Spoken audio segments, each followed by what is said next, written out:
ভারতের চাহিদা থাকতেই পারে। ভারতের এক অঞ্চল থেকে আরেক অঞ্চল যেতে চিকেন নেক দিয়ে অনেক অসুবিধা, তারা করিডোর চাইতেই পারে। করিডোরকে করিডোর বলেন। আর সুবিধা যখন চাইবেন, বাংলাদেশ কি কি পাচ্ছে আর না পাচ্ছে বাংলাদেশের মানুষও সেটা দেখবে। এই দেশের মানুষকে শুষ্ক মৌসুমে পানি আটকে রেখে তাদেরকে পানিতে মারবেন, সীমান্তে কাঁটাতারে আমাদের নাগরিকদের প্রতিদিন গুলি করে হত্যা করবেন, ফেলানির লাশ ঝুলতে থাকবে, বাংলাদেশ ঝুলতে থাকবে। বাংলাদেশের সাথে বন্ধুত্বের কথা বলবেন, বাণিজ্যে সমস্ত ধরনের অশুল্ক বাধা সৃষ্টি করে রাখবেন। আর আপনাদের যা চাহিদা বাংলাদেশ কেবল পূরণ করবে। এই রকম অবস্থা তো এই দেশে নির্বাচিত সরকার থাকলে হতে পারবে না। আর এই কারণেই এই রকম একটি বিনা ভোটের সরকার ভারত সহায়তা করে, এইটাও আমরা বলে যাই। এইটাও ওবায়দুল কাদের সাহেব, আওয়ামী লীগের সাধারণ সম্পাদক, পরিষ্কার করে প্রতিদিন পড়লে আমাদেরকে স্মরণ করিয়ে দেন। ভারত পাশে ছিল বলেই এই নির্বাচন তারা করতে পেরেছেন। কোন নির্বাচন? কোন নির্বাচন? আমি আর দামিন নির্বাচন। নিজেদের লোককে দাঁড় করিয়ে যে নির্বাচনকে তথাকথিত প্রতিদ্বন্দ্বিতাপূর্ণ দেখাতে হয়, এই রকম একটি ভোট ছাড়া বিরান ভূমি মানুষ যাকে প্রত্যাখ্যান করেছে, সেইটা বিদেশি প্রভুদের সাথে ক্ষমতায় থেকে তারপর সংসদে দাঁড়িয়ে চিৎকার করে বলেন ট্রানজিট দিলে ক্ষতি কি তিনি জানেন না। আমাদের নেতৃবৃন্দ বলেছেন, আমরা আবারও পরিষ্কার করে বলি, বাংলাদেশের পক্ষে কথা বলার কোন সরকার এই দেশে নাই। এই দেশে আছে অন্য দেশের দাবেদার সরকার।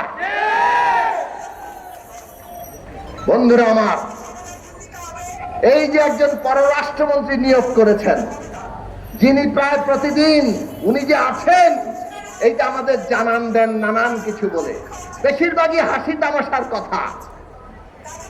কিন্তু গতকাল না পরশুদিন আসল কথাটা মুখ দিয়ে বের করে দিয়েছেন। বললেন তিনি প্রধানমন্ত্রী ভারত সফরে গিয়ে ভারতের প্রধানমন্ত্রী নরেন্দ্র মোদীর কাছে চীন সফরের কথা বলেছেন এবং ভারতের বাংলাদেশের প্রধানমন্ত্রী চীনে যাবে এটা নিয়ে ভারতের কোনো আপত্তি নেই। আর কিছু বলার দরকার আছে? বাংলাদেশ কি স্বাধীন সার্বভৌম দেশ? এই দেশের প্রধানমন্ত্রী পৃথিবীর যে কোনো দেশে যাবে, অন্য কোন দেশের অনুমতি লাগবে? কিন্তু শেখ হাসিনার লাগে। শেখ হাসিনার অনুমতি নিতে হয় এবং তিনি ভারতের প্রধানমন্ত্রীর কাছে চীন যাওয়ার অনুমতি নিয়ে এসেছেন। এই হচ্ছে 53 বছরে মুক্তিযুদ্ধের বাংলাদেশের অবস্থা। এই জন্য আমরা বলি, একটা দেশে যদি ভোট না থাকে, নির্বাচন না থাকে, সেই দেশের গণতান্ত্রিক রাজনৈতিক ব্যবস্থা যদি জনগণকে ঐক্যবদ্ধ রাখতে না পারে, তাহলে সেই দেশের সার্বভৌমত্ব থাকে না। বিদেশি প্রভুর দয়ায় যারা ক্ষমতায় আছে তারা এইভাবে অনুমতি নিয়েই সব কাজ করবে। উনি নাকি উন্নয়নে ভাসিয়ে দিচ্ছেন। এখন ব্যাংকের রিজার্ভ কত? বাংলাদেশ ব্যাংকের রিজার্ভ এমন তলানিতে গিয়ে ঠেকছে, আমদানি করতে পারবে না। $100 বিলিয়ন বাংলাদেশের জনগণের ঘাড়ে বৈদেশিক ঋণ চাপিয়েছে। আর উনি চীন যাচ্ছেন আরো $20 বিলিয়ন ঋণ আনার প্রস্তাব নিয়ে। ক্ষমতায় আবার বসে উনি প্রথম ধাক্কাতে $20 বিলিয়ন চাইতে যাচ্ছেন। ইতিমধ্যে যা ঋণ তার 5 ভাগের 1 ভাগ ঋণ এক সফরে তিনি চান। অর্থনীতি কোন জায়গায় নিয়ে এসছেন বুঝেছেন? আমাদের দেশের নাগরিক প্রজন্ম থেকে প্রজন্মান্তরে তাদের ঘরে এই বৈদেশিক ঋণ চাপিয়ে দিতে চান।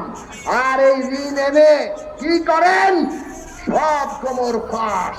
জেনারেল আজিজ, বেনজির, মতিউর, এই সমস্ত রাষ্ট্রের কর্তা ব্যক্তিরা যারা এই শেখ হাসিনা সরকারকে বিনা ভোটে ক্ষমতায় রেখেছে, তাদেরকে অবাধে লুটপাট করার সুযোগ তারা দিয়েছেন। ঋণ করবে, ঋণ শোধ করতে হবে আমার আপনাকে, আমাদের সন্তানদেরকে। আর লুট করবে আজিজরা, বেনজিররা, মতিউররা। পুলিশ বাহিনীর কর্তা ব্যক্তিদের এক একজনের দুর্নীতি ফাঁস হয়, এনবিআর এর ফাঁস হয়, এমনকি সেনাবাহিনী, দেশের স্বাধীনতা সার্বভৌমত্ব রক্ষার গুরুত্বপূর্ণ প্রতিষ্ঠান, আজকে তার সেনা প্রধান পুরো সেনাবাহিনীকে কলঙ্কিত করে ফেলে। এই অবস্থা তৈরি করেছে কে? শেখ হাসিনা নাকি কাউকে ছাড় দেন না।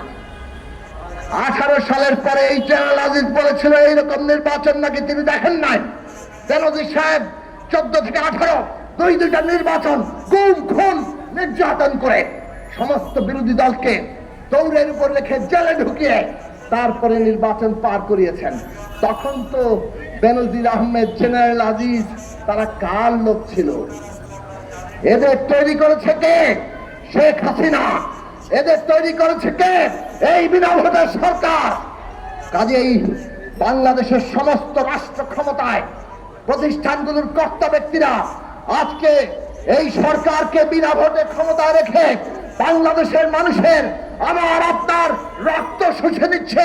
বাজারে গিয়ে গরিব মেহনতি মানুষ আজকে কোনো কিছু কিনতে পারে না, চাল, ডাল, আলু, তেল, লবণ। আর সিন্ডিকেট ওয়ালারা সব আপনার আমার পকেট থেকে শুষে নিচ্ছে। সরকার এক মরণ খেলায় নেমেছে। ক্ষমতায় থাকার জন্য মানুষকে তারা যে কোনো ভাবে বলি দিবে, হত্যা করবে।